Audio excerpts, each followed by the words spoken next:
안녕하세요. 지구의 반은 여자, 지구의 반은 남자라는 노래 가사도 있는데요.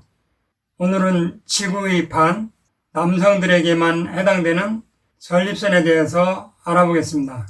젊어서는 아무 걱정거리도 안 되는 소변 보는 거, 대변 보는 것이 나이 먹을수록 소변, 대변만이라도 시원하게 봤으면 할 정도로 소변, 대변 같은 배설 기능이 중요한 부분을 차지하는 경우도 있는 것 같아요. 전립선은 소변이 나오는 요도를 반지처럼 이렇게 링처럼 감싸고 있는데요. 이것이 나이 먹으면 호르몬의 변화로 비대해지면서 요도를 압박하기 때문에 소변 보는데 많은 불편을 초래하게 돼요. 전립선은 골반 안쪽에 자리하고 뒤쪽으로는 직장이 있고요. 전립선에서 발생되는 질환들로는 전립선염, 전립선 비대증, 전립선암 등이 있는데 크게 이 세 가지에 대해서만 간단히 살펴보면, 첫째, 전립선염은 말 그대로 전립선의 염증으로 인하여 발생하게 되는 증세를 의미하는데, 소변 보기가 불편하고 또는 등 아랫부분과 다리 사이에 통증 등이 있을 수도 있고 소변 볼 때 통증을 유발하기도 해요. 두 번째, 전립선암은 증세 초기에는 별다른 증상을 느끼지 못할 때도 있지만 점차 암이 커지게 되면서 요도를 압박하게 되어서 전립선 비대증과 비슷한 증세를 보이기도 해요. 세 번째, 전립선 비대증은 대략 40대 이후에서 점차 진행이 되어서 약 60대 정도 되면 무려 70% 정도가 비대증을 보이게 되고, 나이 70대가 넘어가면 남성에게서 흔하게 찾아볼 수 있는 질환이 돼요. 노화가 주 원인이라고 볼 수 있죠. 연령이 조금씩 증가하게 되면서 남성 호르몬의 양이 점차 줄어들게 되지만 남성 호르몬 전환 요소의 활성도가 증가하게 되고 활성형 남성 호르몬의 양이 늘어나게 되면서 전립선 비대증이 생기는 것으로 알려져 있어요. 전립선 비대증의 대략적인 증세를 보면, 첫 번째, 소변의 줄기가 눈에 띄게 가늘어지고 힘도 없고 소변을 보고 있을 때 중간에 소변이 끊어지기도 하고요. 우스갯소리 한번 해보면, 철없던 어린 시절 동네 꼬마들이 담벼락 앞에서 소변 볼 때 소변 줄기 높이가 누가 높이 올라가는가 장난도 쳤었는데요. 나이 먹으면서는 어림도 없죠. 격세지감을 느끼게 되죠. 두 번째 증세로는 소변을 보고 난 후 시원하다는 생각이 안 들고 잔뇨감이 남아있게 되고요. 세 번째는 소변을 보는 시간이 길어지죠. 소변을 방출하는 힘이 없기 때문이죠. 네 번째는 숙면을 취하는 시간에도 두세 번씩 야간뇨가 생기게 되고요. 다섯 번째는 시간과 장소에 구애받지 않고 소변이 마렵고 참기 힘들고 1시간 안에 2번 이상 볼 때도 있고, 이러한 전립선 비대증은 3단계에 걸쳐서 일어나게 되는데요. 1단계 자극기, 방광에서의 자극성이 특징이며 빈뇨와 야뇨 등의 증세들이 나타나기 시작하고요.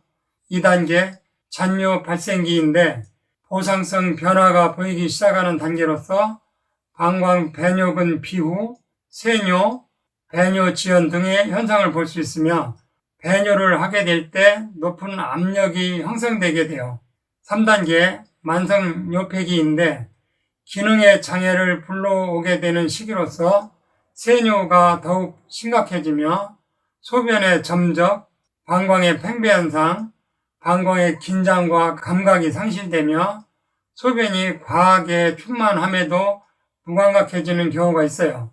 이러한 전립선 비대증으로 인해서 방광이 깨끗하게 비워지지 않고 지속된다면 요로 감염 혹은 방광 결석 등이 생길 수 있고 신장까지도 손상을 미칠 수 있어요.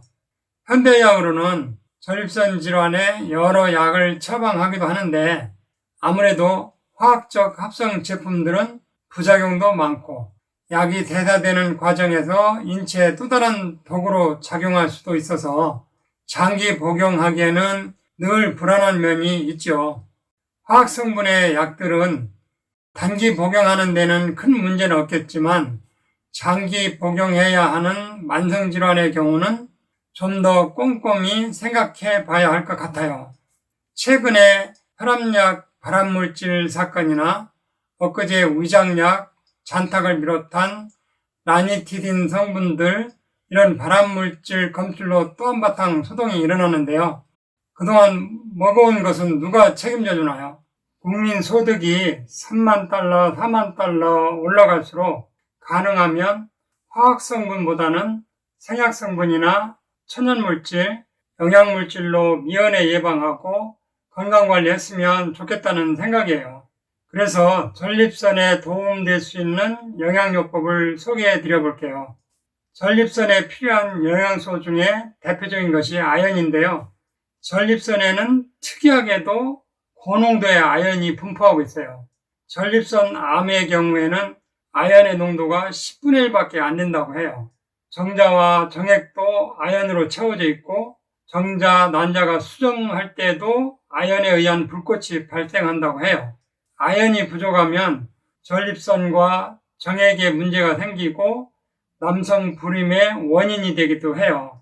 먹는 굴에는 아연이 풍부하다고 하는데 카사노바가 굴을 많이 먹었다고 하죠. 그만큼 아연은 전립선에 굉장히 중요한 영양소예요. 아연의 기능은 대충 아시겠지만 대표적인 것 몇 가지만 살펴보면 정상적인 면역 발달과 그 면역이 잘 유지되도록 해줘요. 면역 조절하는 호르몬을 생성하고 활성산소를 제거해주고 정상적인 신체 발육 및 유지시켜주는데, 즉 단백질 합성, 뼈의 성장과 조절, 상처 치유 및 재생시키는 작용이 있어요.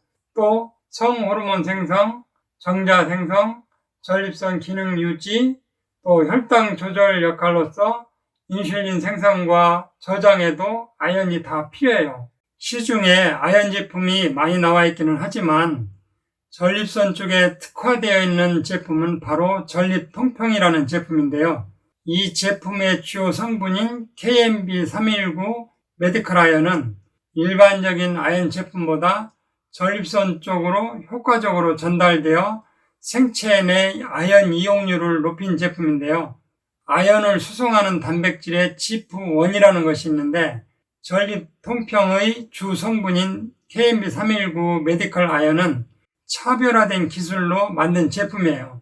유기산으로 1차 코팅하고 KMC 특화 소재로 2차 코팅해서 아연 특이 수송 단백질 GIF1의 발현을 촉진해서 전립선 조직으로 아연을 3배에서 5배 정도 잘 들어가도록 해줘요. 일반적인 시중의 아연 제품들은 아연 특이 수송 단백질인 GIF1을 그렇게 발현시키지를 못하기 때문에 흡수율이 떨어져요. 그런데 전립통평의 KMB319 메디컬 아연은 아연 특이 수송 단백질 GIF1을 이렇게 발현시켜서 전립선 쪽으로 아연이 잘 들어가게 해줘서 보통 3배에서 5배 정도의 아연이 잘 흡수되도록 해주는 특화된 제품이라는 거죠. 그래서 전립선염, 전립선 비대증, 전립선 암 등 남성 질환 개선에 도움을 줘요. 경우에 따라서는 다른 것을 더 추가하기도 하는데 전립선 암 같은 경우는 시아니딘 후코이단 나노 컴파운드 같은 제품과 병행하면 상당한 효과가 있는 것으로 나와요. 또 전립선염이나 가벼운 전립선 비대증 정도는 시아니딘 알긴산 나노 컴파운드와 노유파 지방산 등과 함께하면 상당한 도움을 줄 수 있어요. 이상으로 오늘 천약사의 건강과 약 이야기는 여기서 마치겠습니다. 감사합니다.